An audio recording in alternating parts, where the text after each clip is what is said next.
Perezida wa Zimbabwe Emmerson Mnangagwa yatanze ikirego mu rukiko rugenga itegeko nshinga ashaka gutambamira ikirego cyatanzwe ku nsinzi ye n'umuyobozi utavuga rumwe n'ubutegetsi Nelson Chamisa. Indorerezi z'umuryango w'ubumwe bw'Uburayi muri Mali zavuze ko zabonye ibintu bitagenze neza mu itora ariko bitari ukunyereza amajwi mu cyiciro cya kabiri cy'itora rya perezida, nubwo abatavuga rumwe n'ubutegetsi barega perezida Ibrahim Boubacar Keïta kuba yaribye amajwi. Ilhan Omar ashobora kuzaba umunyasomaliyakazi wa mbere mu mateka uzaba abaye umudepite ku rwego rw'igihugu cya Amerika nyuma yo gutsinda amatora y'ijonjora y'ishyaka rye y'abademokarate muri leta ya Minnesota.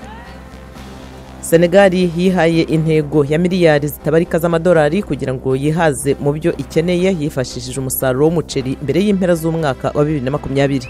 Naho muri Afrika y'Epfo ho Samuel Mbiza yorora inuma akazitoza kwiruka bitamenyerewe mu birabura bo muri icyo gihugu, ariko atekereza ko bishobora gufasha urubyiruko rukennye.